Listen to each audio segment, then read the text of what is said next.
আজকে আমি আনবক্সিং করতে চলেছি 2500 mAh এর লেজার লাইট, যেটা দিয়ে নাকি দেশলাই কাঠিও জ্বালানো যায়। তো এটা আনবক্সিং করা যাক।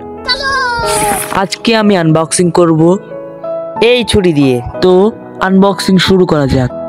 এইটা আনবক্সিং করতে আমার অনেকটা ভয় হইতেছে, কারণ এইটা আমি অর্ডার করছি একটা ছোট পেজ থেকে, তাই ভয় তো লাগাটাই স্বাভাবিক। তো এত বক বক না করে আনবক্সিং করা যাক।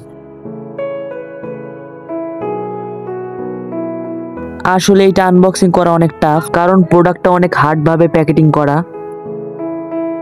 ওয়েট, এটা তো আমি হাত দিয়ে খুলতে পারি, কিন্তু হাত দিয়ে খুললে অনেক সময় লাগবে আর তোমরা তা দেখবা না।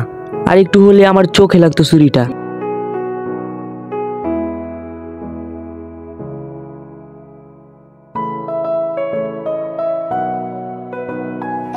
তো অনেক যুদ্ধ করার পর আনবক্সিং করতে পারলাম। আমি এতক্ষণ ভাবতেছিলাম যে ভিতরে মনে হয় কিছুই থাকবে না, তো এখন দেখতেছি যে ভিতরে অন্তত পক্ষে লেজার লাইটটা আছে। তো এটা সেট আপ করে দেখা যাক এটা আসলে কাজ করে নাকি পুরোটাই স্ক্যাম। তো দেখা যাইতেছে আসলে এটা কাজ করতেছে।